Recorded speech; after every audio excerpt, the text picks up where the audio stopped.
Kita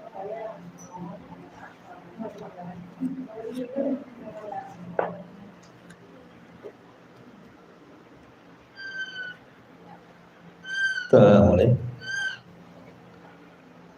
Bismillahirrahmanirrahim. Assalamualaikum warahmatullahi wabarakatuh. Alhamdulillah wassalatu wassalamu ala Rasulillah wa ala alihi wa sahbihi wa mawalah wa la hawla wa la quwata illa billahi wa ba'd. Alhamdulillah di siang hari ini kita masih bisa duduk di taman-taman surga majelis ilmu. Salawat dan salam kita hadiahkan kepada Rasul kita Nabi besar Muhammad sallallahu alaihi wa ala alihi wasallam. Kita masuk pada bab ke-32, bab tentang takut hanya kepada Allah Subhanahu wa ta'ala. Ma'asyiral muslimat yang dimuliakan Allah Subhanahu wa ta'ala, terkadang dalam kehidupan kita ini ada hal-hal yang banyak kita takuti. Ada orang yang takut tidak bisa makan. Ada orang yang takut akan masa depan dia dan anak-anaknya. Ada orang yang takut tidak dapat pekerjaan. Ada yang takut apabila dikeluarkan dari pekerjaan. Atau mungkin lebih daripada itu, takut kepada berhala, kepada selain daripada Allah Subhanahu wa ta'ala, dan begitu seterusnya. Jadi bab ini akan mengarahkan kepada kita tentang menempatkan rasa takut hanya kepada Allah Subhanahu wa ta'ala. Allah Subhanahu wa ta'ala berfirman tepat pada surah Al-Imran ayat 175. Innama dzalikumus syaitanu yukhawwifu awliya'ah fala takhafuhum wa khafuni in kuntum mu'minin. Sesungguhnya mereka tidak lain hanyalah setan-setan yang menakut-nakuti kalian dengan kawan-kawannya. Oleh karena itulah maka janganlah kalian takut kepada mereka, tapi takutlah kepada Aku, kata Allah, jika kalian benar-benar orang yang beriman kepada Allah Subhanahu wa ta'ala. Ayat ini sebenarnya didahului dengan ayat sebelumnya, di mana pada surah Al-Imran ayat 173 sebelumnya Allah mengatakan, alladzina qala lahumun nas innan nasa qad jama'u lakum fahsyauhum fazadahum imanan wa qalu hasbunallah wa ni'mal wakil fanqalabu bi ni'matin minallahi wa fadlin lam yamsaskum su wattaba'u ridwanallah wallahu dzu fadlin adzim. Yaitu orang-orang yang mentaati Allah dan Rasulnya, yang ketika ada orang-orang yang mengatakan kepada mereka orang-orang kafir telah mengumpulkan pasukan, menambah pasukan mereka untuk menyerang kalian, karena itulah takutlah kepada mereka. Ternyata ucapan itu menambah kuat iman orang-orang yang beriman dan mengatakan, cukuplah Allah menjadi penolong bagi kami, dan dialah sebaik-baik penolong. Maka mereka kembali dengan nikmat dan karunia yang besar dari Allah. Mereka tidak ditimpa satu bencana pun, dan mereka mengikuti keridhaan Allah, dan Allah mempunyai karunia yang sangat besar. Sedikit tentang kenapa Allah Subhanahu wa taala berfirman dalam surah Al-Imran ayat 175 ini. Jadi sebab turunnya begini, Bu. Ketika kaum muslimin mengalami kekalahan dalam perang Badar, dalam perang Uhud. Memang betul-betul perang Uhud itu perang di mana kaum muslimin itu betul-betul kalah. Bahkan Nabi SAW diisukan meninggal. Karena ketika itu ada seorang sahabat yang mirip dengan Rasul namanya Mus'ab ibn Umair gugur di perang Uhud ini. Jadi sangkanya itu Nabi. Sehingga tersebarlah isu kematian Rasulullah sallallahu alaihi wasallam di perang Uhud, padahal itu adalah kedustaan. Tetapi dengan tersebarnya isu kematian Rasul itu menciutkan sebagian hati para sahabat sehingga mereka mundur dan berakhir dengan mengalami kekalahan. Tetapi walaupun demikian Allah Subhanahu wa taala menyelamatkan nabinya dan tidak benar berita kematian. Dan begitulah Allah Subhanahu wa taala jadikan kehidupan ini terkadang kalah, terkadang menang. Wa tilkal ayyam nudawiluha bainan nas. Terkadang hari-hari itu diputarkan oleh Allah Subhanahu wa taala. Ketika kemudian kaum muslimin sudah kembali ke Madinah, tiba-tiba kemudian Abi Sufyan ketika itu bicara kepada Abdul Qais, dan Abdul Qais ini seorang pedagang yang selalu berangkat dari Mekah ke Madinah.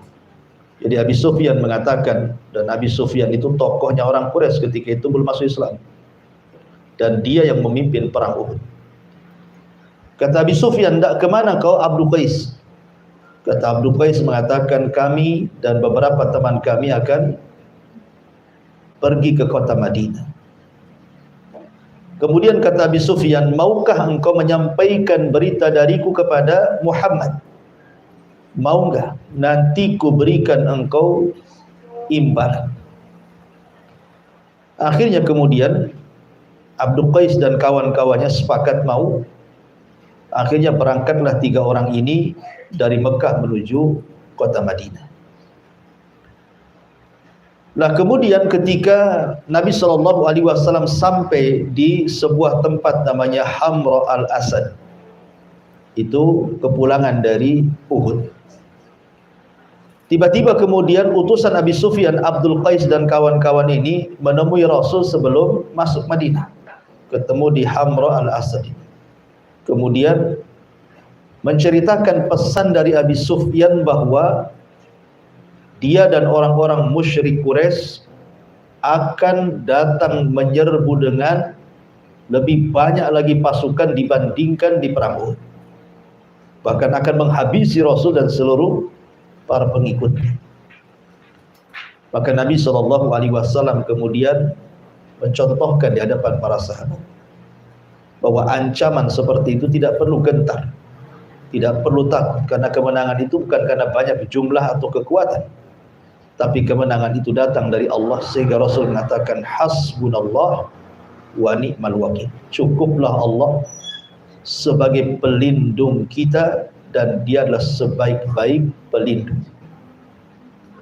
Maka para sahabat ketika Rasul mengucapkan kalimat itu semakin teguh keimanannya.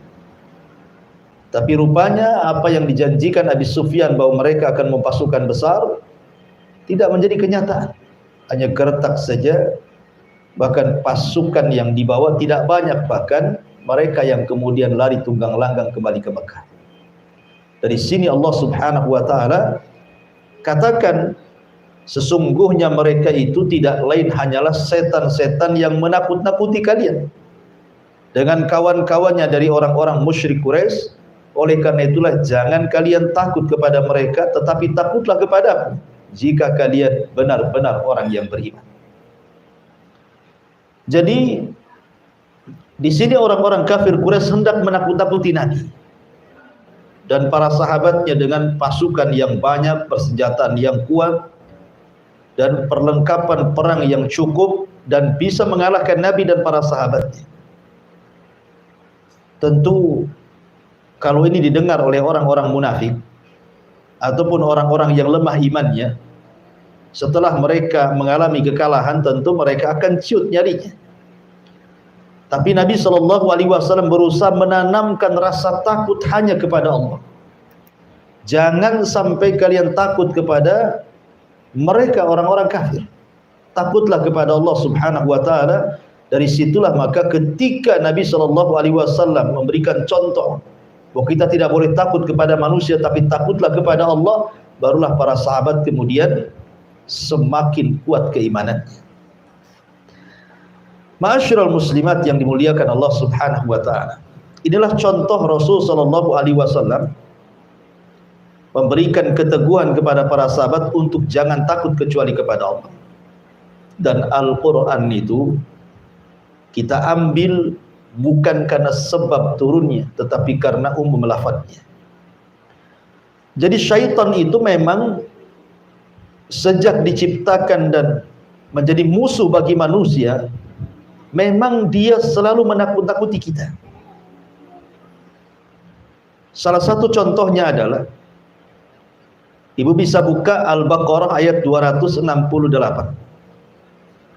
Allah Subhanahu wa taala berfirman, "Asy-syaitanu ya'idukumul faqra wa ya'murukum bil fahsyah wallahu ya'idukum maghfiratan minhu wa fadla wallahu wasi'un alim." Syaitan itu senantiasa memberikan was-was kepada orang-orang yang hendak berinfak, bersedekah, berzakat. Jangan lakukan, karena engkau akan mengalami kefakiran. Jadi syaitan itu menjanjikan kefakiran, bahkan memerintahkan kalian untuk berbuat kejahatan, sementara Allah Subhanahu wa taala menjanjikan kepada kalian ampunan dan karunia karena Allah maha luas pengetahuan. Imam Nawawi rahimahullahu taala mengatakan, laisa lisyaitan silahun 'alal insan. Tidaklah syaitan itu punya senjata untuk melawan manusia kecuali bagaimana caranya menanamkan khauful faqri. Bagaimana manusia itu takut akan kefakiran. Sebab kalau seandainya manusia itu sudah takut akan kefakiran, maka manusia pasti akan berbuat jahat. Dan itu senjata syaitan untuk menakut-nakuti. Sebelum dia berbuat jahat, ditakut-takuti kefakiran. Makanya kenapa Nabi SAW mengajarkan satu doa, Allahumma inni a'udzubika minal kufri wal faqri wa adzabil qabri. Ya Allah, aku berlindung kepadamu dari kekufuran dan kefakiran serta azab kubur. Memang ada hadis yang ma'ruf di masyarakat, kadal faqru an yakuna kufran. Terkadang kefakiran itu dekat kepada kekufuran. Hadis ini tidak benar. Hadis ini dhaif, ya. Akan tapi secara makna memang benar, bahwa orang-orang fakir itu mudah meninggalkan kewajiban, bahkan bisa meninggalkan agamanya. Dulu kita dapat cerita kan, gara-gara sebungkus sepermi orang bisa murtad. Zaman dulu, ya. Kalau sekarang nggak mulai sebungkus bayar. Kalau sekarang pabriknya baru murtad, dikasih pabrik. Jadi kadang-kadang kefakiran itu bisa mengakibatkan kekufuran, bisa meninggalkan agama. Bahkan terkadang dia bisa murka kepada Allah Subhanahu wa taala, menyalahkan Allah seolah-olah ujian dari Allah itu bagikan azab bagi dia. Makanya Nabi mengajarkan satu doa agar kita berlindung dari kefakiran dan juga kekufuran. Nah, di antaranya adalah ketakutan manusia kepada kefakiran ini mengantarkan kepada mencari pekerjaan haram. Karena dipikirnya bahwa mencari yang halal itu sulit. Sementara dia harus makan, sementara keluarganya harus makan, anak-anaknya harus makan dan juga harus sekolah. Akhirnya dia tidak peduli dengan bagaimana cara mencari harta. Makanya kenapa Nabi SAW sudah bersabda 14 abad yang silam itu, sayati alaikum zaman, akan datang zamannya kata Rasul, la yubalil mar'u bima akhadal mal. Manusia sudah tidak akan peduli bagaimana cara mengambil harta, karena takutnya miskin. Sementara rasa takut ini adalah was-was yang dibentuk oleh syaitan untuk menakut-nakuti manusia, sehingga rasa takut yang dalam kepada kefakiran itu akhirnya mengantarkan mencari barang-barang atau pekerjaan-pekerjaan yang diharamkan Allah Subhanahu wa taala. Ataupun mungkin kefakiran ini juga bukan hanya sekedar mengantarkan kepada mencari hal-hal yang kemudian diharamkan dari pekerjaan, terkadang juga sampai kepada membatasi keturunan. Ingat, Nabi SAW mengatakan, tazawwajul walud wal wadud fa inni mukatsirun bikumul umam yaumal qiyamah. Kata Rasul, nikahilah wanita yang tukang beranak dan juga penyayang kepada suami. Kemudian Rasul mengatakan, karena saya akan berbangga dengan banyaknya umat pada hari kiamat. Tapi ada sebagian orang yang kemudian berpikir, kalau banyak anak ini, gimana cara ngasih makan? Gimana nyekolahkannya? Takut dia.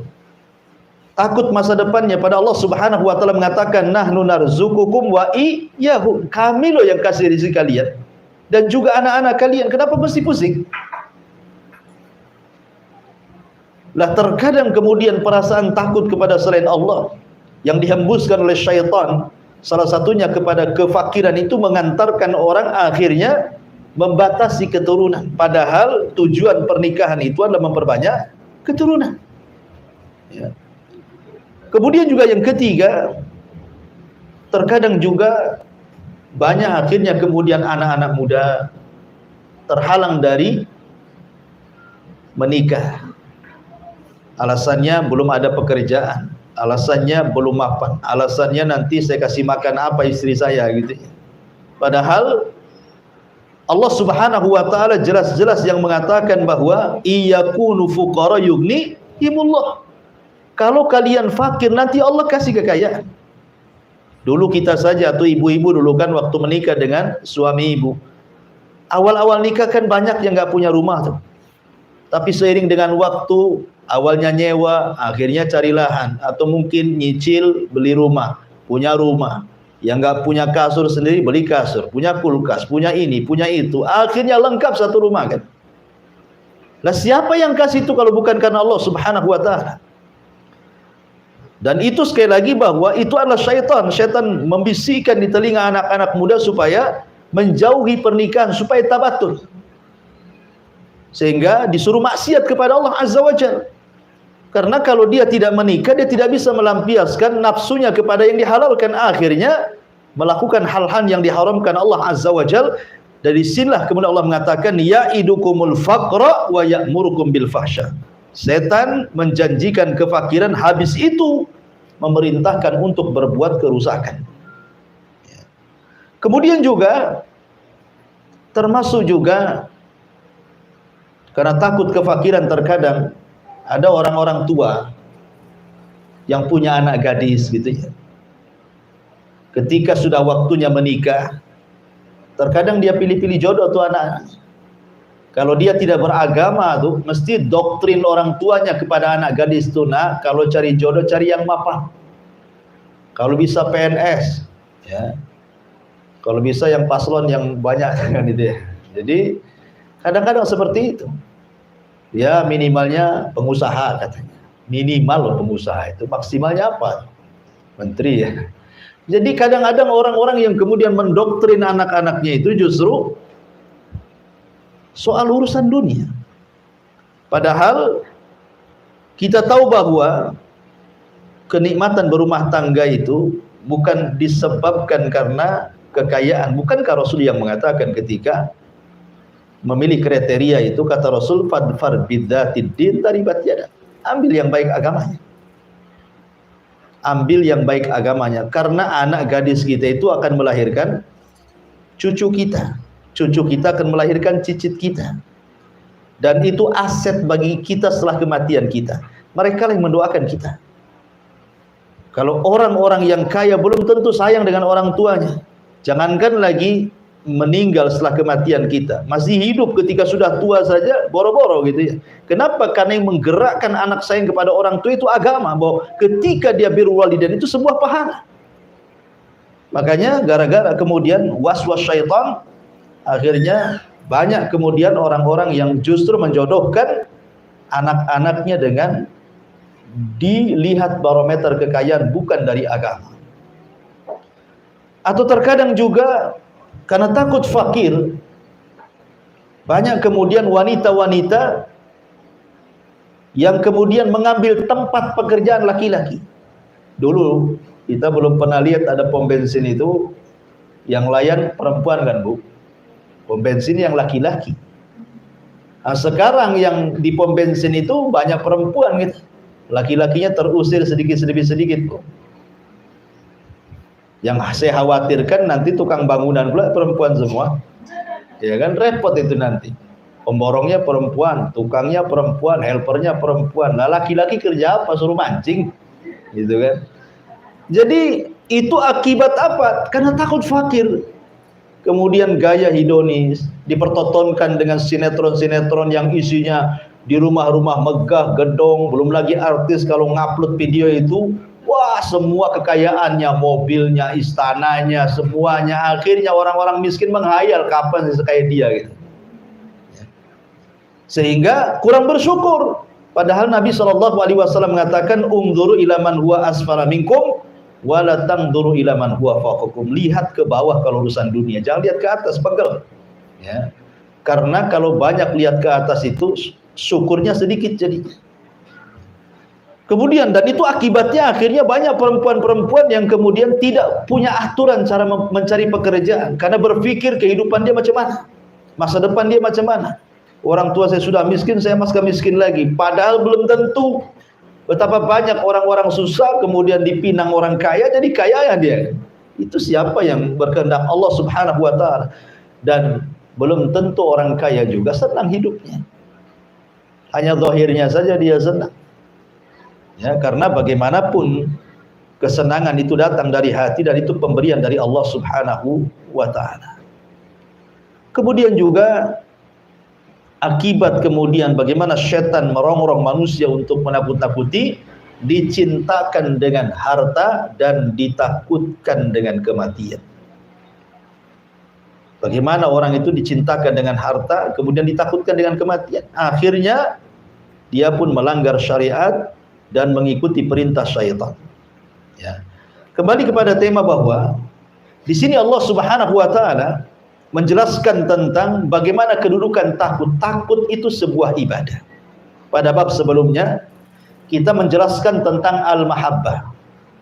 Maka bab sekarang menceritakan tentang al-khauf.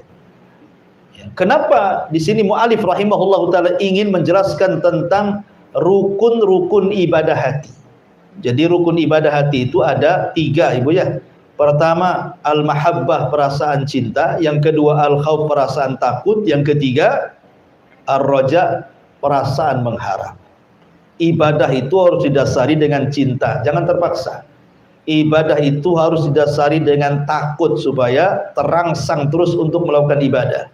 Ibadah itu harus didasari dengan harapan. Dengan adanya harapan berarti makin kita ini semangat untuk beribadah karena di balik ibadah ada sorga, ada kenikmatan dan begitu seterusnya. Itu disebut arkan, rukun-rukun ibadah hati. Dan rukun-rukun ibadah hati lebih mulia dibandingkan ibadah zahir. Ibadah hati itu jauh lebih mulia dibandingkan ibadah yang nampak. Gerakan-gerakan, bacaan-bacaan itu. Kenapa? Karena yang merangsang gerakan ibadah, gerakan dan ibadah bacaan itu adalah hati. Salat itu kan gerakan. Tetapi yang paling penting itu khusyuknya. Khusyuk itu dalam hati. Karena percuma kalau hanya gerakan saja. Betapa banyak Allah menolak gerakan-gerakan salat yang tidak khusyuk. Tidak tumakninah, asal bergerak saja. Karena inti ibadah itu dalam hati. Kalau hatinya baik, semua gerakannya baik. Kalau hatinya tidak baik, maka gerakannya pun tidak baik. Itu yang disabdakan Nabi sallallahu alaihi wasallam. Sedikit bicara takutnya. Takut itu ada 4 macam. Takut itu ada 4 macam. Yang pertama, takut kepada Allah yang sudah saya jelaskan. Tidak boleh takut kecuali kepada Allah. Tidak boleh takut kecuali kepada Allah. Dan ini takut ibadah, namanya takut tauhid, berpahala. Waliman khafa maqama rabbih jannatan. Bagi orang yang takut kepada Rabbnya, maka dia dapat 2 surga. Yang kedua namanya al-khaufu atau khaufus sir. Rasa takut yang terselubung dalam hati. Seperti takut kepada berhala, takut kepada sesembahan. Ya, itu syirik besar, tak boleh. Tak boleh takut kepada sesembahan. Seperti takutnya orang-orang musyrik di zaman Nabi SAW. Kalau mereka sampai meninggalkan sembahan mereka, maka akan ditimpa azab. Ya, sehingga lihat para nabi ketika menghadapi kaumnya, seperti contohnya umpamanya Nabi Allah Hud alaihi salatu wassalam. Dia mengatakan kepada kaumnya, faqiduni jami'an summa la yundur. Silahkan kalian bersepakat dengan berhala kalian, buat makar untukku, aku tunggu. Jangan lama-lama, sekarang juga. Artinya Hud menanamkan bahwa kita tidak boleh takut kepada berhala-berhala. Takut itu hanya kepada Allah Azza wa Jalla. Ya. Tidak boleh orang takut seperti itu. Seperti takut, ya, seperti yang saya tokan tadi, banyak orang-orang yang kemudian menghambakan dinar, menghambakan dirham, menghambakan rupiah, dolar dan juga ringgit karena takut. Takutnya itu takut tidak makan, takut tidak terlaksana keinginan dia, cita-cita dia, sehingga dia hambakan duit itu. Hari-hari dari pagi sampai pagi dia cari duit. Dia lupa sholat, lupa zakat, lupa segala-galanya. Dia menghambakan uang. Oh, sekarang kan berhalanya uang. Handphone berhalanya sekarang, ya, bukan batu lagi. Kadang-kadang sibuk main handphone, padahal sudah datang waktu duhur, tidak peduli dengan duhur tuh. Dengan asar tidak peduli, dengan maghrib, pokoknya nongkrongnya di handphone. Jadi berhala tuh handphonenya jadinya kan. Ini kalau kemudian dia lebih takut kepada selain Allah Azza wa Jalla dibandingkan takut kepada Allah, oh hati-hati. Ya, ini takut sir. Ini syirik, kesyirikan, tidak boleh. Jadi ma'asyiral muslimat yang dimuliakan Allah Azza wa Jalla, ataupun datang ke kuburan-kuburan orang soleh, ke kuburan orang-orang soleh gitu. Dia takutnya kepada kuburan itu melebihi takut dia kepada Allah. Itu juga bisa mengantarkan kepada kesyirikan kepada Allah Azza wa Jalla. Kemudian yang ketiga, takut tapi tidak sampai syirik. Cuman rasa takut ini mengantarkan akhirnya meninggalkan yang wajib atau melaksanakan yang haram. Contoh, ibu diancam sama suami, ya, kau jangan sholat, nah itu ya. Akhirnya ibu takut, betul-betul tak sholat. Kenapa tak sholat? Takut sama suami. Kalau saya sholat saya dipecat katanya kan, saya ditalak, saya takutlah katanya. Atau dalam sebuah perusahaan, aturan perusahaan tidak boleh ada sholat. Akhirnya kemudian orang tidak mau keluar dari perusahaan itu. Jadi ketika ditanya, kenapa kau tidak keluar dari perusahaan itu? Ya, bukankah di perusahaan itu ketat tidak boleh sholat? Takut saya kalau keluar nggak ada kerjaan lagi. Ya nggak apa-apalah kan itu ya. Akhirnya rasa takutnya meninggalkan yang wajib dan mengerjakan yang haram. Nah, ini takut haram, tidak sampai syirik. Ya, takut haram. Dan yang terakhir tentu disebut dengan takut tabiat. Ya wajar ibu takut diancam orang. Ya, ada preman ngancam, kita takut, itu tabiat. Ya, takut sama buaya, apalagi buaya darat gitu kan. Jadi kalau memang takut seperti itu tabiat, tidak ada masalah. Tapi yang jelas bahwa dari semua takut itu yang paling utama takutlah kepada Allah Subhanahu wa taala. Kemudian dalil yang kedua, Allah Subhanahu wa taala berfirman, "Innama ya'muru masajidallah man amana billahi wal yaumil akhir wa aqama sholata wa ataz zakata wa lam yahsha illallah fa asa ulaika an yakunu minal muhtadin." Orang-orang yang memakmurkan masjid-masjid Allah hanyalah orang-orang yang beriman kepada Allah dan hari akhir, serta mendirikan salat, menunaikan zakat dan tidak takut kepada siapapun selain kepada Allah. Mereka adalah orang-orang yang diharapkan termasuk golongan orang-orang yang mendapatkan petunjuk. Dalam ayat yang kedua At-Taubah 18 ini, Allah Subhanahu wa taala ingin menjelaskan kepada kita bahwa orang-orang yang memakmurkan masjid itu ada dua macam. Ada memakmurkan secara fisik, memakmurkan masjid secara fisik, seperti membangun masjid, ikut mewakafkan material-material masjid, entah besinya, entah semennya, entah kerikilnya, entah pasirnya, entah gentengnya, spandeknya, atau apalah yang berkaitan dengan pembangunan. Dan ini besar pahalanya. Sebagaimana Nabi SAW mengatakan, man bana masjidan lillahi kamif hasiqitatin au asghar banallahu lahu baitan fil jannah. Barang siapa yang membangun masjid walaupun sebesar sangkar burung atau lebih kecil dari sangkar burung, tetap Allah Subhanahu wa taala akan bangunkan bagi dia rumah di surga. Apa maksudnya? Imam Syaukani rahimahullah mengatakan maksudnya, kan tidak mungkin kita pahami secara zahir hadis ini, Bu. Masa barang siapa yang membangun masjid walaupun sebesar sangkar burung, orang aja nggak masuk, ya burung aja yang masuk di situ kan? Ya, kan tidak mungkin orang bangun masjid segede sangkar burung. Seberapalah sangkar burung itu? Maksudnya kata Imam Syaukani hadis ini, maksudnya di sini kinayah bahwa sekecil apapun ibu nyumbang untuk pembangunan masjid, walaupun hanya satu lonjor besi, satu sak semen, satu gerobak pasir, satu gerobak koral, satu lembar spandek gitu ya, satu lembar baja ringan atau apalah kan, itu sudah cukup ibu dibangunkan satu rumah di sorga.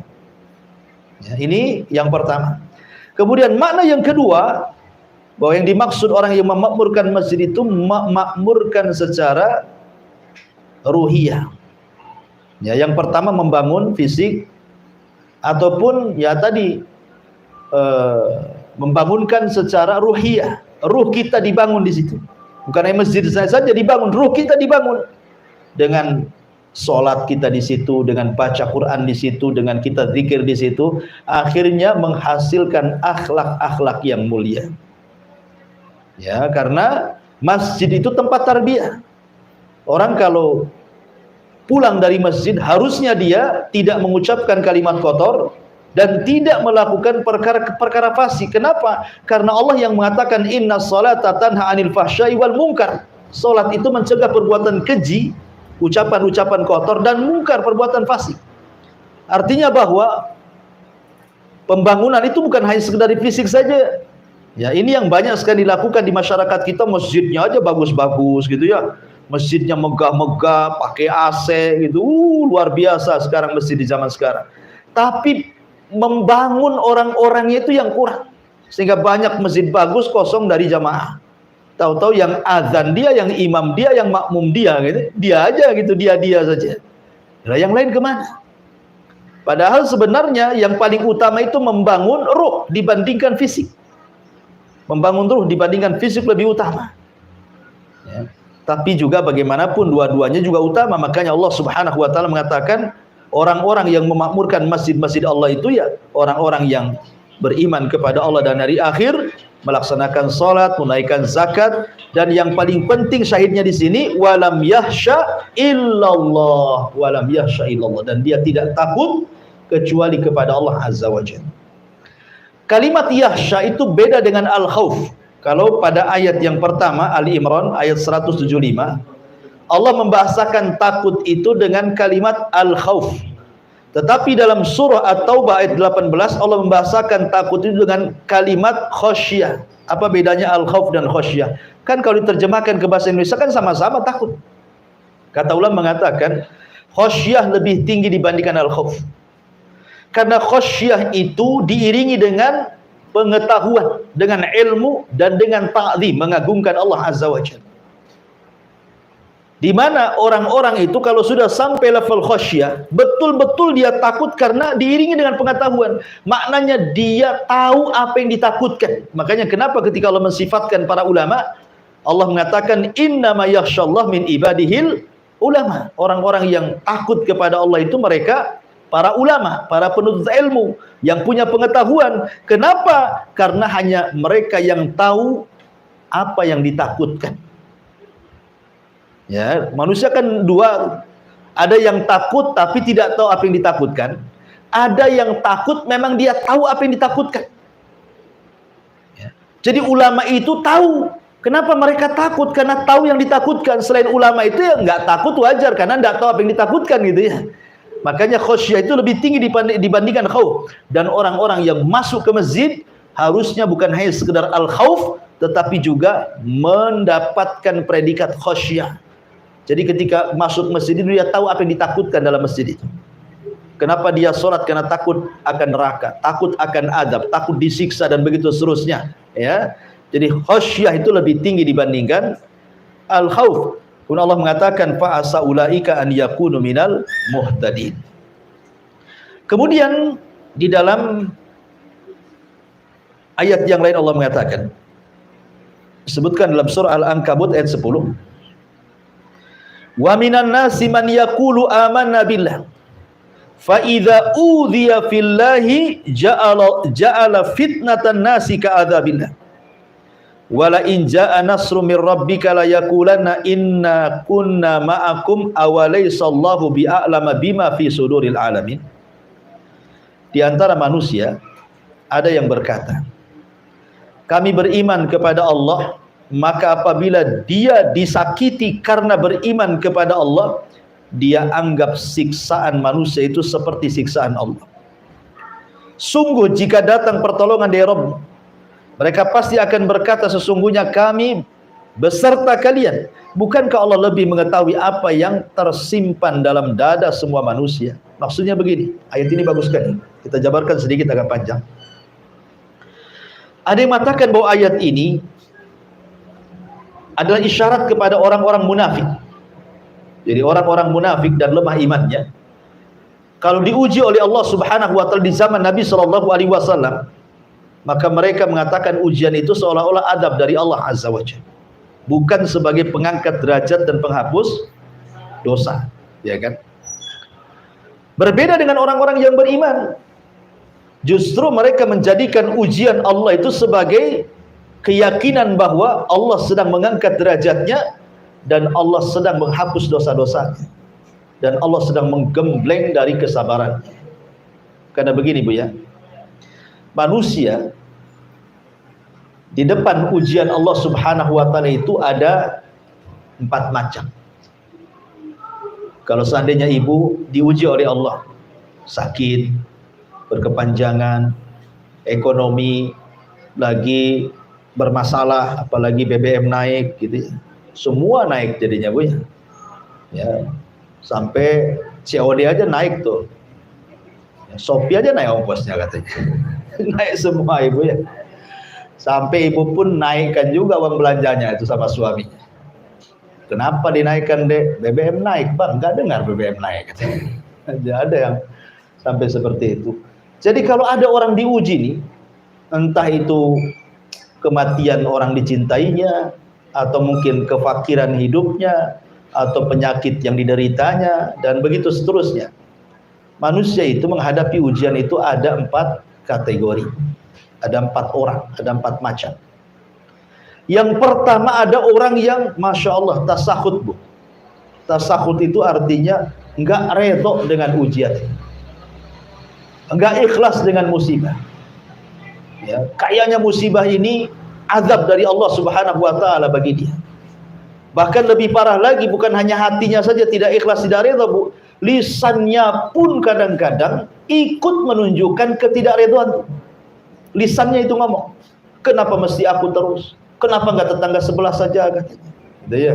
Kenapa aku sakit terus? Itu kapan sembuhnya? Salah apa saya ini ya Allah? Nah, jadi kan ada orang yang nampak dari lisannya. Kenapa si anak saya saja nggak naik kelas? Kenapa anak si fulan nggak naik terus? Ya karena bodoh mungkin anaknya. Jadi ada yang kemudian itu menjadikan ujian itu betul-betul tasahud, dia nggak redho, dia marah-marah dia. Nah, ini orang yang kunut min rahmatillah. Orang-orang yang putus asa dari rahmat Allah, ini bahaya. Inilah yang difirmankan dalam Al-Quran yang kita baca. Fa idza udhiya fillah ja'alallah fitnatan nas ka'adzabillah. Apabila disakiti karena beriman kepada Allah, dia menganggap siksaan manusia itu seperti siksaan Allah. Ya Rabb, saya kan sudah sholat, ya, kok saya masih susah juga. Ya Allah, saya sudah sholat, kenapa tetangga itu nyelekit kali ngomongnya? Ya Allah, saya sudah sholat, kenapa kok begini? Kadang-kadang orang kemudian menganggap bahwa kalau Allah sedang menguji, dia merasa sudah beriman, ternyata ujian itu dianggapnya seperti adab Allah. Ini bahaya. Ini yang pertama. Yang kedua, ada orang itu zahirnya pura-pura kuat dalam ujian, disabar-sabari. Ya, pokoknya suaminya meninggal, sabar. Ekonominya gulung tikar, sabar. Ya, disabar-sabari. Ada orang yang menyabar-nyabari diri, Bu. Tapi jangan disenggol. Kalau disenggol keluar semua keluhannya. Nah, ada orang kayak gitu, Bu. Nampaknya sabar, sabar, sekali Ibu tegur, "Cemana jualannya?" "Aduh, payah," kata. "Udah sebulan ini begini-begini, begono-begono." Itulah. Ada orang yang nampak menyabar-nyabarkan diri, tapi kalau disenggol keluar semua. Ini kelompok yang kedua, tapi agak rendah daripada kelompok pertama. Ada kelompok yang ketiga, ini beda lagi. Dia betul-betul ikhlas. Betul-betul ikhlas, redha, betul ya. Disenggol nggak disenggol ya memang dia ikhlas, sabar betul orang ini. Memang sudah dicatat di Lauhil Mahfuz, saya ini harus dapat ujian hari ini. Memang sudah dicatat, memang orang yang saya cintai harus meninggal hari ini. Pokoknya betul-betul sabar. Ini yang luar biasa. Dan yang lebih luar biasa lagi adalah yang nomor keempat. Sudah sabar, sudah ikhlas, sudah redha, lisannya juga justru mengucapkan alhamdulillah. Setelah dia mengucapkan innalillahi wa inna ilaihi rajiun, dia mengucapkan alhamdulillah. Karena jarang sedikit atau sedikit sekali orang yang ditimpa musibah mengucapkan alhamdulillah. Saya contohkan sebuah kisah, namanya Urwah ibn Mas'ud, Urwah ibn Zubair rahimahullahu ta'ala. Jadi Urwah ini, Bu, dikasih penyakit kakinya. Salah satu kakinya harus diamputasi. Akhirnya kemudian dikatakan kepada Urwah, "Ya Urwah, engkau harus minum khamar. Kakimu akan diamputasi dan kau akan merasakan sakit." Kata Urwah, "Tidak. Aku tidak akan minum yang diharamkan Allah. Kalau engkau ingin putuskan kakiku, tunggu aku ambil wudu, kemudian aku sholat 2 rakaat, saat sholat kau potong kakiku," katanya. Subhanallah. Jadi dia mengambil momen khusyuk itu sebagai obat bius bagi dia. Itu ulama dulu, Bu. Khusyuk itu bisa jadi obat bius, sehingga ketika dipotong, sudah terpotong, disangka belum dipotong. Lah di waktu yang sama ketika kemudian kakinya terpotong satu, artinya sudah pincang dan punya kaki satu, ada kabar pula salah satu putra daripada Urwah ini meninggal dunia. Bayangkan, berturut-turut musibahnya. Pertama kakinya hilang, yang kedua anaknya hilang. Tapi Urwah mengatakan alhamdulillah ala kulli hal. Segala puja dan puji bagi Allah. Segala sesuatu ada kebaikannya. Sehingga orang-orang heran dan mengatakan, "Ya Urwah, kok bisa kamu mengucapkan alhamdulillah?" Kata Urwah, "Ya, tidakkah kau lihat anggota badan diriku? Aku masih punya 2 tangan dan aku masih punya 1 kaki. Aku tetap bersyukur kepada yang ada. Dan kenapa aku mengucapkan alhamdulillah? Karena kematian putraku, karena aku masih putra yang lain yang bisa membanggakan diriku." Jadi orang yang keempat ini tetap dia mensyukuri nikmat yang tersisa pada badannya, tidak terus fokus pada musibah yang menimpanya. Ini kan luar biasa, Bu. Yang keempat ini tingkatan menghadapi musibah yang luar biasa yang keempat. Makanya jarang yang keempat ini dilakukan orang, kecuali betul-betul orang yang dirahmati oleh Allah Subhanahu wa taala, penyabar, penyayang gitu ya, redha, ikhlas dan mengatakan alhamdulillah. Mau diapakan lagi? Ya kan? Lah ma'asyiral muslimat yang dimuliakan Allah Azza wa Jalla, ayat ini memberikan pelajaran kepada kita bahwa jangan pernah seseorang itu menyandarkan hidup kepada manusia. Sebab kalau seandainya manusia menyakiti kita, maka kita anggap mereka menyakiti seolah-olah adab dari Allah Subhanahu wa taala. Makanya nanti hadis setelahnya Nabi SAW mengatakan, manil tamasaridallah bisakhatin nas radhiyallahu anhu wa arda anhun nas, wa man iltamasaridon nas bisakhatillah sakhitallah alaihi wa askhata alaihi nas. Barang siapa yang mencari keridhaan Allah, walaupun membuat orang marah, maka Allah akan redha kepadanya. Dan barang siapa yang mencari keridhaan manusia dengan perkara yang bisa mendatangkan kemarahan Allah, maka Allah akan marah kepadanya dan membuat orang-orang jadi marah kepadanya. Jadi memuliakan diri sendiri, jangan pernah menyandarkan kepada orang lain. Sebab kalau seandainya orang ini kemudian terputus dari kita, itu sakitnya itu luar biasa, dan dianggap ini ujian terberat bagi dia, dan ini azab yang Allah timpakan kepada dia. Saya contohkan dari sejarah, Bu, ya. Nabi SAW ketika pulang dari Taif, Rasul pulang dari Taif, dikiranya kan di Mekah dia sudah tidak bisa lagi berdakwah, karena 18 kabilah sudah mengancam dia akan dibunuhnya kalau dia tetap berdakwah di Mekah. Terpaksalah Rasul harus cari areal baru, berangkat ke Taif dengan harapan para pembesar Taif mau melindungi Rasul dan mau bisa tinggal di Taif sambil melanjutkan dakwah tauhid. Rupanya pembesar-pembesar Taif seperti Abdu Al-Layali, kemudian Al-Habib Ibn Amr, kemudian Mas'ud Ibn Amr, 3 tokoh Taif ini betul-betul mengusir secara telak kepada Rasul. Baru datang sudah diusir. Tidak cukup diusir, dilempari batu. Tidak cukup dilempari batu, anak-anak sudah 6 duri. Tidak cukup itu, dicaci maki oleh wanita-wanita Taif. Nabi SAW harus kemana coba? Ke Mekah tidak bisa masuk karena diancam dibunuh. Mau masuk Taif lagi tidak bisa karena dilempari batu.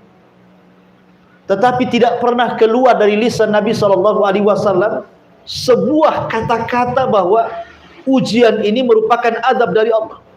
Rasul tidak pernah mengatakan, ya Allah, apakah ini balasan orang yang mengemban risalah? Contohnya umpamanya, ya Allah, apakah begini orang-orang yang kemudian mengemban kenabian dan kerasulan? Kenapa mesti aku yang disakiti? Kenapa tidak mereka saja? Kenapa mesti aku seperti ini? Rasul tidak mengatakan seperti itu. Tapi subhanallah, Nabi SAW mengajarkan kepada kita sebuah doa saat disakiti orang Taif itu. Apa kata Rasul? Allahumma ilaika ashku dha'fa quwwati wa qillati hilati wa hawani 'alan nas.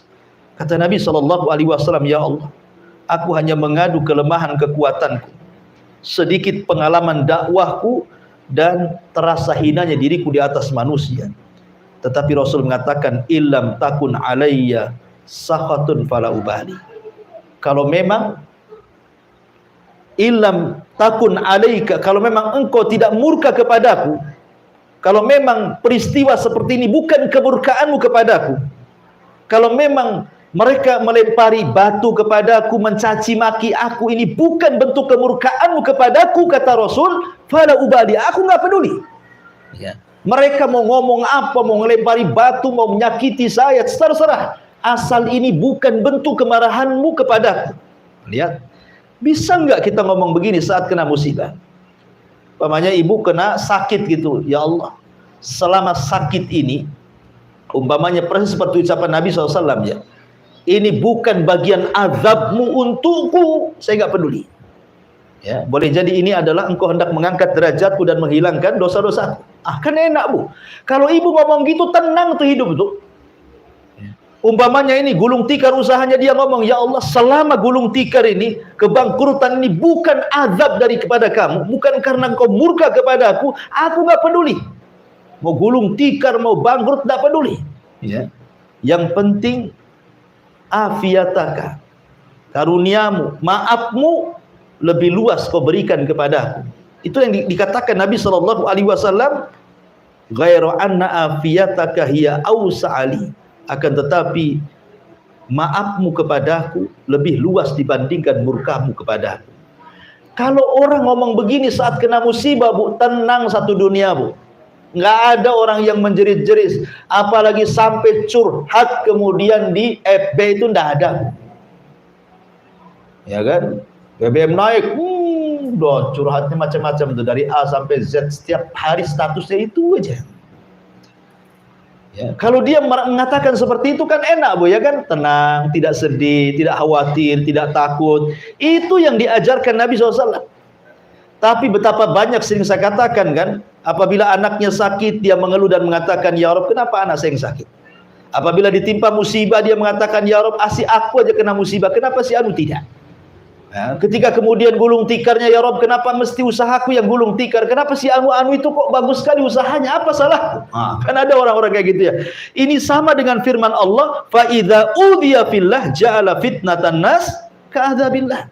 Apabila diuji gitu ya, maka dia menjadikan ujian itu seolah-olah azab dari Allah Subhanahu wa taala. Tidak, terkadang Allah Subhanahu wa taala menghendaki seperti itu supaya ada kebaikan yang kita tidak tahu hikmahnya. Makanya Allah mengatakan wa asa an taqru syai'an wa huwa khairul lakum. Boleh jadi sesuatu yang kita benci itu ada kebaikan di situ. Mana tahu gitu kan, itu rahasia Allah. Betapa banyak orang-orang yang keluar dari perusahaan ya, karena mungkin di PHK. Rupanya Allah mempersiapkan usaha yang jauh lebih berkah, lebih banyak, lebih bagus lagi dibandingkan ketika dia kerja di situ. Betapa banyak itu sudah banyak kok dilakukan orang-orang. Ya, jadi kenapa mesti takut? Takut dengan rizki, takut dengan kebahagiaan semua milik Allah. Tinggal minta kepada Allah yang Maha Kaya, ya kan? Ma'asyiral muslimat yang dimuliakan Allah Azza wa Jalla, makanya pentingnya seseorang itu membangun kebahagiaan dari diri sendiri. Jangan pedulikan ucapan orang. Gara-gara ucapan orang, kadang-kadang orang akhirnya ciut, tidak mau keluar rumah. Ya, ada juga yang kemudian bunuh diri gara-gara ucapan orang itu. Ngapain dipedulikan ucapan orang? Jangan jadikan ucapan orang itu azab dari Allah. Biarkan mereka bicara, nggak usah dipedulikan, gitu maksudnya ya. Maka jangan sampai ujian itu dijadikan fitnah yang seolah-olah azab dari Allah Subhanahu wa taala. Kemudian mu'alif rahimahullahu taala mulai masuk pada hadis Nabi SAW. Dalam hadis yang marfu dari Abu Sa'id Al-Khudri radhiyallahu anhu, inna min dha'fil yakin an turdiyan nas bi saqatillah wa an tahmadahum ala rizqillah wa an tadhummahum ala ma lam yu'tikallah. Inna rizqallah la yajurruhu hirsu harisin wa la yarudduhu karahiyatu karih. Hadis ini secara sanad dhaif jiddan. Hadisnya sangat lemah sekali, tidak bisa dijadikan hujah. Akan tetapi boleh jadi mungkin ini dikatakan mauquf. Mauquf kepada perkataan Abdullah ibn Mas'ud radhiyallahu anhu, yang kurang lebih semakna dengan perkataan ini. Sesungguhnya di antara bentuk lemahnya iman adalah mencari keridhaan manusia dengan melakukan perkara yang bisa mendatangkan kemurkaan Allah.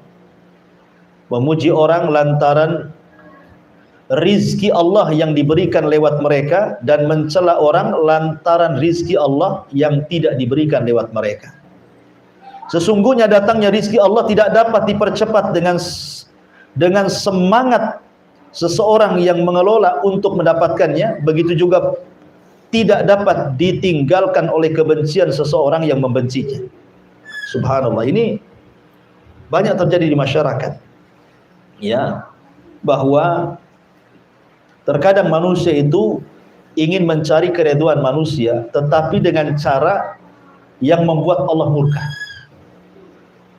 Ya, banyak orang yang kemudian mencari ridha manusia, tidak peduli Allah murka atau tidak murka. Itu banyak sekali di masyarakat. Ya, umpamanya orang bekerja di perusahaan, yang penting dia nggak dipecat, nggak apa-apalah, dilarang sholat pun nggak apa salah katanya. Yang penting saya bisa kerja, bisa digaji di sini. Kadang-kadang seperti itu. Atau masuk kerja dengan cara nyogok, dengan cara rasuah gitu ya, kecuali ngambil hak ya, dengan cara rasuah nggak peduli. Jadi jangan kemudian mencari redha orang dengan kemurkaan Allah Subhanahu wa taala, atau mungkin sebaliknya. Karena namanya manusia itu tidak semua suka dengan kita, tidak semua benci dengan kita. Makanya hati para ulama, hati orang-orang mulia itu adalah hati yang tidak berubah. Kalau ibu ini orang berakal, orang mulia, jangan pernah merubah hati gara-gara celaan, dan juga jangan pernah merubah hati gara-gara pujian. Bagi ibu pujian dan celaan sama saja. Jangan kalau ibu dipuji langsung ibu masuk kamar kemudian bercermin, gitu ya. Jadikan ibu cerminnya. Karena hati orang-orang yang mulia itu tidak berubah. Mau dicela sama saja, mau dipuji pun sama saja. Jangan pula kalau dicela hidungnya kecil, kalau dipuji hidungnya membengkak, begitu Bu ya. Bukan begitu, ya. Supaya kita ini tidak ciut kalau ada orang yang tidak suka dengan kita. Karena orang berbuat baik saja, tidak semua orang suka dengan kita, apalagi berbuat jahat. Ya, maka dari sini jangan mencari redha manusia di atas kemurkaan Allah Subhanahu wa ta'ala. Karena bagaimanapun kemuliaan itu datang dari Allah. Siapa yang Allah muliakan tidak ada makhluk yang bisa menghinakan. Siapa yang Allah hinakan tidak ada makhluk yang bisa mengangkat derajatnya. Dan mengangkat derajat itu bukan karena harta. Kalau memang itu, kenapa pula Qarun difirmankan fakhasafna bihi wa bidarihil ardh. Kami tenggelamkan Qarun beserta seluruh harta-hartanya. Ya. Kalau memang kemuliaan itu ada pangkat dan jabatan, bagaimana pula kemudian Fir'aun ditenggelamkan? Fa'aghraqnahum. Kami tenggelamkan Fir'aun. Kalau memang kemuliaan itu datang dari kesehatan dan anak-anak yang banyak, kenapa Walid ibn Mughirah difirmankan sa'uslihi saqar, saya akan masukkan kau ke neraka saqar? Kalau memang kemuliaan itu ada pada kesombongan, kekuasaan, kenapa Namrud dibunuh oleh seekor nyamuk yang masuk ke hidungnya, bersarang di otaknya 40 tahun kemudian meninggal? Ya. Semua diadab oleh Allah. Jadi kemuliaan itu milik Allah Subhanahu wa ta'ala. Kalau ingin cari kemuliaan, minta kepada Allah. Jangan minta kepada manusia. Jangan pula minta penilaian manusia. Tidak perlu dinilai manusia. Yang penting kita dapat nilai dari Allah Subhanahu wa ta'ala. Kemudian dari hadis yang terakhir, Aisyah radhiyallahu anha menuturkan bahwa Nabi SAW bersabda, "Manil tamasa ridallah bisakhatin nas, radhiyallahu anhu wa ardahun nas wa arda anhun nas." Barang siapa yang mencari keridhaan Allah walaupun membuat orang marah, maka Allah akan redha kepadanya dan membuat orang-orang jadi redha kepadanya. Tapi sebaliknya, waman iltamasa ridwan nas bisaqatillah sakhitallahu alaihi wa ashata alaihin nas. Barang siapa yang mencari keridhaan manusia di tengah-tengah kemurkaan Allah, maka Allah murka kepadanya dan Allah akan buat manusia murka kepadanya.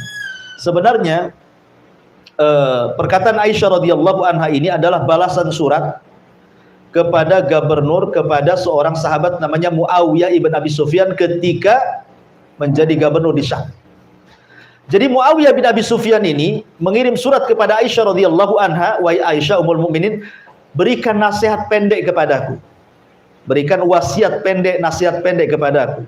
Maka Aisyah radhiyallahu anha kemudian menulis dari Aisyah ummul mukminin kepada Muawiyah bin Abi Sufyan, "Amma ba'du, aku sesungguhnya mendengar sabda Nabi sallallahu alaihi wasallam, barang siapa yang mencari keridhaan Allah walaupun membuat orang marah, maka Allah akan ridha kepadanya dan membuat orang akan ridha kepadanya. Dan barang siapa yang mencari keridhaan manusia dengan perkara yang mendatangkan kemarahan Allah, maka Allah akan murka kepadanya dan Allah akan jadikan manusia juga murka kepadanya." Jadi ini isi surat kepada Muawiyah dari Aisyah radhiyallahu anha ummul mukminin. Dan dari sini ada pelajaran bahwa sekali lagi jangan pernah takut kecuali kepada Allah. Katakan ibu yang benar walaupun manusia marah. Selama perkataan ibu ini hak, ibu mengajak dakwah kepada tauhid keluarga, walaupun satu keluarga benci sama ibu, tidak ada masalah. Ya, umpamanya ibu ada keluarga yang masih awam terhadap tauhid, masih syirik, masih datang ke dukun, masih percaya tangkal, masih percaya dengan nenek moyang, ibu dakwai mereka. Nggak boleh ini syirik, nggak boleh ini berselisih kepada sunnah. Akhirnya ibu dibenci sama keluarga, nggak apa-apa. Yang penting ibu dapat keridhaan Allah Azza wa Jalla. Daripada ibu diamkan, yang penting keluarga dekat dengan ibu tapi keluarga syirik dibiarkan. Janganlah nanti kalau saya kasih tahu nanti pula saya pula nanti jauh dari keluarga. Itu namanya mencari keridhaan manusia di atas kemurkaan Allah tuh. Ya, sampaikan yang benar, qulil haq walau kana murra. Sampaikan kebenaran walaupun itu pahit rasanya. Karena kadang menyampaikan yang hak itu memang perlu pengorbanan. Ya, perlu pengorbanan. Ya, terkadang konsekuensinya tadi akhirnya dijauhi orang, akhirnya dibilang macam-macam. Nabi loh dibilang gila, penyair, tukang tenun, penyihir. Gara-gara apa? Menyampaikan tauhid, menyampaikan yang benar. Yang penting Allah redha, sekalipun satu dunia benci, tidak ada masalah. Itulah perkataan Nabi SAW tadi, illam takun alayya sakhatun fala ubali, selama engkau tidak murka kepadaku, aku enggak peduli. Ya, itulah yang harusnya jadi prinsip hidup bagi kita semua. Wallahu alam. Ini yang bisa sampaikan dari bab yang ke-32, takut kepada Allah. Silakan kita buka tanya jawab.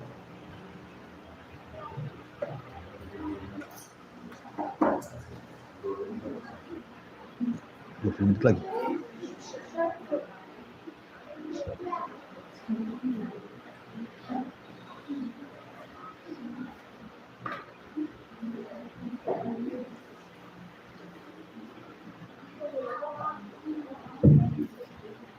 Assalamualaikum warahmatullahi wabarakatuh. Ya, waalaikumsalam warahmatullahi wabarakatuh. Ustaz, Ana mau tanya, kalau kita tak bisa mengatakan itu azab dari Allah, salahkah kita mengatakan mesti ini teguran dari Allah gitu, atau kodar Allah gitu?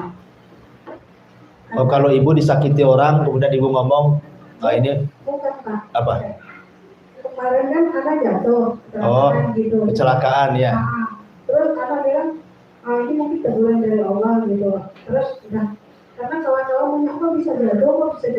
Ana sendiri nggak tahu kenapa bisa jatuh. Tapi Ana udah gimana ya, rasanya itu udah balik kayak gitu. Pas berdiri, motor Ana nggak kenapa-kenapa, tapi kaki sampai begini gitu. Tiba-tiba jatuh. Terus Ana menjawab, udah Allah aja lah gitu. Ya nggak apa-apa, memang benar. Kan ada hadisnya Bu yang mengatakan, ihris ala ma yanfa'uka wasta'in billah. Ihris ala ma yanfa'uk. Carilah apa yang bermanfaat bagi hidup. Mintalah pertolongan kepada Allah. Dan jangan katakan, kata Rasulullah, wala taqul law fa'altu kadza lakana kadza wa kadza. Kata Rasul, jangan katakan kalau saya tidak melakukan, kalau saya melakukan ini, kalau seandainya saya tidak melakukan ini, tentu akan terjadi ini dan itu. Tidak akan terjadi ini dan itu. Kalau saya tidak melakukan ini dan itu, saya tidak mungkin terjadi ini dan itu. Seperti kalau saya tidak jalan ke sana, mungkin saya tidak jatuh. Kalau saya tidak jalan ke sini, mungkin saya tidak selamat. Itu tidak boleh. Ya, kenapa? Karena itu adalah pintu pembuka amal setan. Kata Rasulullah, akan tapi katakan, kul, katakan kata Nabi SAW, qaddarallah wa masya'a fa'al. Semua atas takdir Allah. Allah menakdirkan sesuka dan sekehendaknya.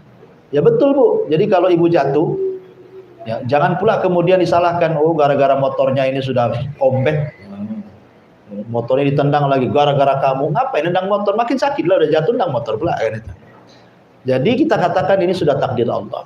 Ya betul, itu harus begitu. Sandarkan semua kepada takdir Allah. Supaya apa Bu? Supaya tenang, supaya nggak kecewa. Karena orang yang tidak menyandarkan takdir kepala itu kecewa. Kenapa saya harus jalan ke sana? Tahu ke sana itu ramai, akhirnya saya jadi jatuh. Akhirnya disalahkan, tuh kan gara-gara jalan ke sini, akhirnya kan kecewa dia. Maka nggak usah, ya. Katakan semua takdir Allah, karena jatuhnya ibu hari itu tuh sudah dicatat 500 tahun sebelum Allah menciptakan langit dan bumi. Sehingga Allah, ya ibu pikir mungkin sudah takdirnya. Walaupun bagaimanapun hari ini harus jatuh, bagaimanapun caranya saya harus jatuh karena sudah ditulis gitu. Ya sama dengan orang meninggal kan. Ada orang meninggal sebabnya kecelakaan. Ya, tapi kalau ditakdirkan hari itu harus mati, tidak celaka pun dia mati. Betapa banyak orang yang di rumah nggak kecelakaan di jalan pun mati dia. Memang sudah takdirnya, itu sebab jalan aja dia meninggalnya seperti itu. Ya. Tapi kalau takdirnya hari itu harus mati, ya mesti harus meninggal dia. Dengan cara apapun, tidak mesti kecelakaan. Ya, karena memang semua sudah ditakdirkan Allah Azza wa Jalla. Sudah betul kata-kata ibu. Katakan kalau ada musibah itu qaddarallahu wa masya'a fa'al. Wallahu a'lam. Ada lagi Pak Ustaz, Iya. bagaimana cara kita menyikapi teman kalau misalkan ada teman yang lain kena musibah gitu, terus dia itu ngomongnya biarin itu aja dari Allah gitu. Gimana? Misalkan nih ada teman mendengar kabar ada teman lain gitu kena musibah gitu, terus teman yang ini tadi bilang biarin itu aja dari Allah gitu. Enggak boleh. Masa ada orang kena musibah doakan jelek, itu biarin asap itu. Memang kayak gitu. Ibu, jangan Ibu ya, kita doakan yang baik gitu, Ibu ya. Iya, itu nggak boleh Bu. Akhlak seorang Muslim nggak boleh mendoakan keburukan. Dan kita tidak tahu itu namanya suudzon sama kawan, Bu. Namanya Ibu ya, kalau dia kena musibah, kemudian kita katakan biarin saja itu azab dari Allah. Bu, kita tidak tahu kehidupan dia. Nampak saja mungkin di mata kita dia jahat. Boleh jadi Ibu tidak tahu dalam kehidupan sehari-hari dia, mungkin dia ada amalan yang ikhlas yang diterima oleh Allah yang Ibu tidak punya. Ya, boleh jadi mungkin musibah dia itu mengangkat derajat dia dan menghilangkan dosanya. Tapi kita ngomong kepada orang itu namanya seolah-olah kita suudzon dan seolah-olah dia lebih baik dibandingkan dia. Nah, itu tidak boleh. Ya, nasihati saja kita tidak boleh bersikap seperti itu kalau kita nasihati orang. Jangan sampai umpamanya di depan kita orang yang berdosa, kita nasihati orang yang berdosa, kita anggap kita lebih suci dari dia. Nggak boleh kayak gitu. Ya, karena menasihati orang itu sama dengan nasihati diri sendiri dalam cermin. Maka sebaiknya hilangkan itu kata-kata itu, nggak bagus ya. Itu bukan akhlak Islam ya. Wallahu a'lam. Wa ya. Salam ya. Iya, di sini ada pertanyaan juga dari YouTube ini apa ini? Bismillah, izin bertanya Ustaz, gimana hukumnya seseorang yang bersedekah untuk pembangunan masjid lalu diinfo saat serah terima uang disumbangkan beserta nominalnya dan foto tersebut di-share ke grup. Ya, tujuan nge-share ke grupnya apa? Kalau nyumbang kemudian tujuannya ingin dipuji orang, nah ini ria ya. Tapi kalau tujuan nge-share-nya itu ngasih contoh ya, supaya yang lain juga ikut infak ya enggak apa-apa. Cuman kan biasanya ya agak sedikit sulit lah gitu ya. Karena hati itu ya kan dibolak-balikan sama Allah. Ya kembali ke niat lah, innamal a'malu binniyat. Wallahu a'lam. Ya Bu, karena asar sebentar lagi mungkin kita tutup pertanyaan sampai di sini. Subhanallah bihamdika asyhadu an la ilaha illa anta astaghfiruka wa atubu ilaik. Allahu ta'ala. Assalamualaikum warahmatullahi wabarakatuh. Yes.